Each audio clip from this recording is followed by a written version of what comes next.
நீங்கள் பார்த்துட்டு இருக்கிறது ஜெய்ப்ஸோன், நான் உங்கள் ஜெய்ஷ்மா. இந்த வீடியோவில் என்ன பார்க்க போகிறோங்கிறத சொல்லிடுறேன், நோட் பண்ணிக்கோங்க. எங்கிட்ட வந்த நிறையா கேள்விகளில் ஒரு கேள்வி என்னென்னா, ராகத்தை பற்றி பேசுங்க, ராகத்தை பற்றி சொல்லுங்கள் அப்படிங்கிற மாதிரியான கேள்விகள் வந்துச்சு. அதுக்கான ஒரு ஆரம்ப புள்ளி தான் இன்றைக்கி நம்ம போடுற இந்த வீடியோ. 72 மேலகர்த்தா ஸ்கீம், அதாவது 72 மேலகர்த்தா அமைப்பை பற்றி இன்றைக்கி ஒரு ஓவர் வியூ நம்ம பார்க்க போகிறோம். அதாவது எத்தனை ராகங்கள் மேலகர்த்தால, ஜன்ய ராகங்கள்னா என்ன, மேலகர்த்தால அமைப்பு எப்படி வந்து 36 பிரித்து வச்சுருக்காங்க, இந்த மாதிரியான விஷயங்கள் தான் இன்னைக்கு நம்ம பார்க்க போறோம். வாங்க வீடியோக்குள்ள போலாம்.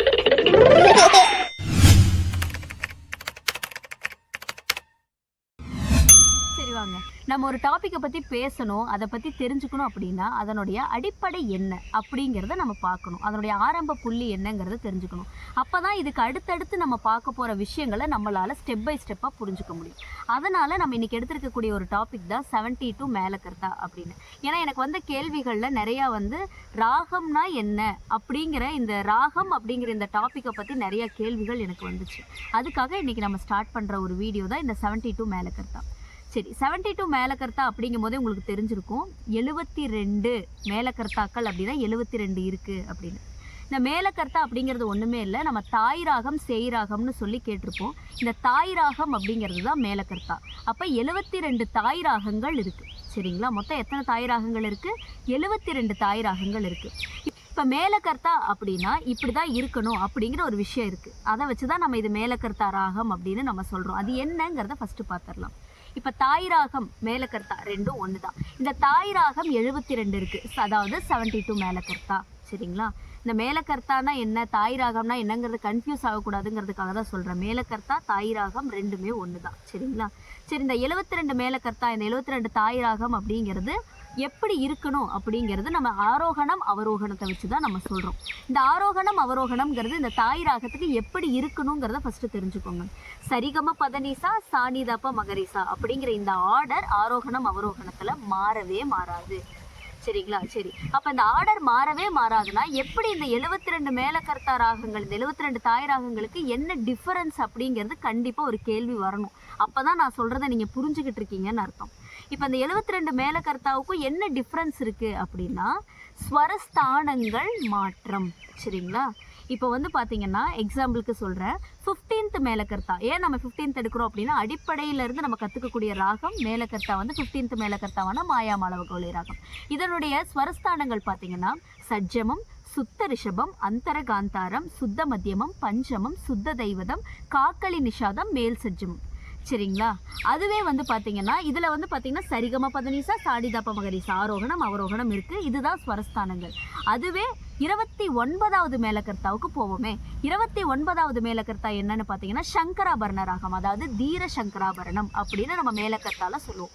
இந்த மேலகர்த்தால இப்போ நான் சொன்ன இதே ஸ்வரஸ்தானங்கள் வந்து பாருங்கள் இங்கே மாறுபடும்.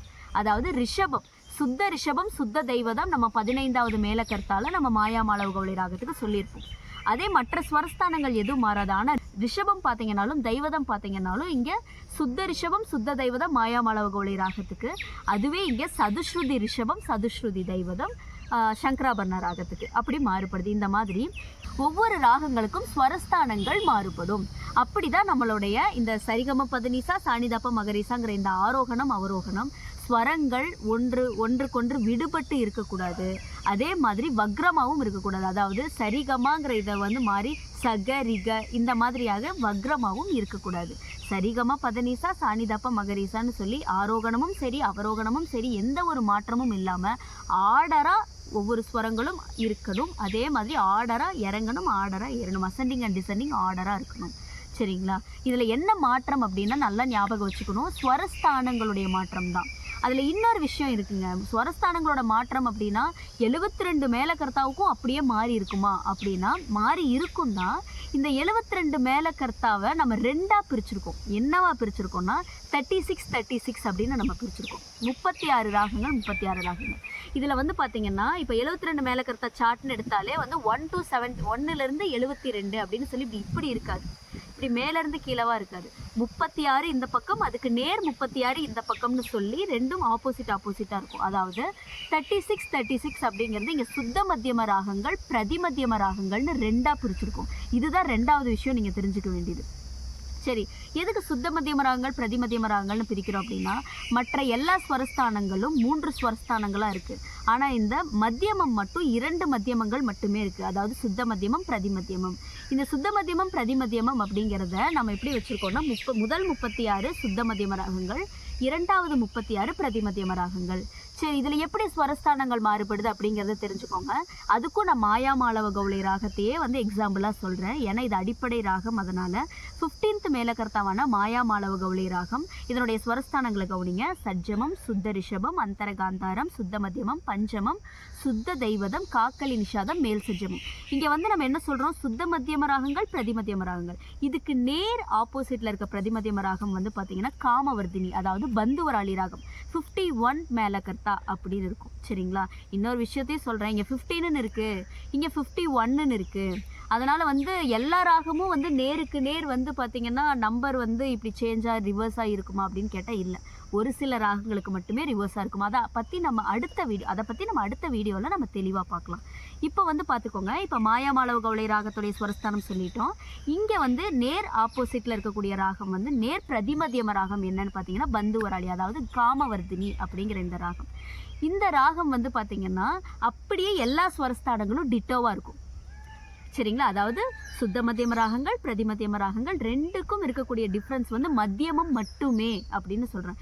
எல்லா ஸ்வரஸ்தானங்களும் நேர் இந்த பக்கம் டிட்டோவாக இருக்கும். மத்தியமம் மட்டும் ஃபஸ்ட்டு 36ல் சுத்த மத்தியமம், செகண்ட் 36ல் பிரதி மத்தியமம். நீங்கள் முதல் 36 ராகங்களுடைய ஸ்வரஸ்தானங்களை ஞாபகம் வச்சுக்கிட்டு இருந்தால் மட்டும் போதும். அதுக்கு நேர ஆப்போசிட்டில் இருக்கக்கூடிய ராகங்கள் என்னங்கிறத மட்டும் நீங்கள் தெரிஞ்சுக்கிட்டீங்கன்னா போதும். அதனுடைய ஸ்வரஸ்தானங்கள் நீங்கள் ஞாபகம் வைக்க வேண்டிய அவசியம் இல்லை.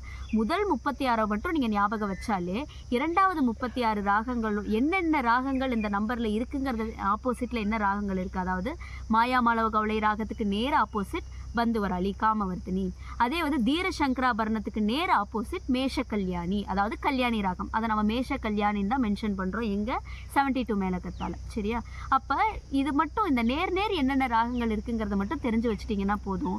ஸ்வரஸ்தானங்கள் அப்படிங்கிறது முதல் 36க்கு என்ன ஸ்வரஸ்தானங்களோ சேம் டிட்டோ ஸ்வரஸ்தானங்கள் தான். ஆனால் மத்தியமம் மட்டும் சுத்த மத்தியமம் அப்படிங்கிறது இந்த பக்கம் பிரதி மத்தியமமாக இருக்கும். அவ்வளவுதான். சரிங்களா? இன்னும் நம்ம டீப்பாக போனோம் அப்படின்னா இன்னொரு விஷயமும் இருக்குது. அதாவது எப்படின்னா இந்த 72 ராகங்களை இன்னொரு வகையாகவும் பிரிச்சிருக்கோம். என்னவா பிரிச்சிருக்கோம் அப்படின்னா 12 சக்கரங்கள், ஒரு சக்கரத்திற்கு 6 ராகங்கள் அப்படின்னு பிரிச்சிருக்கோம். அப்படி நம்மளுக்கு 12 சக்கரங்கள், 12 சக்கரத்துக்கும் ஒவ்வொரு சக்கரத்துக்கும் பேர் இருக்குது.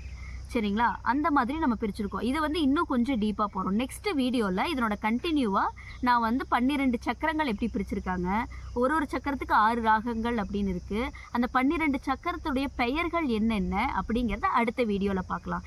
அடுத்த வீடியோவில் சந்திக்கலாம்.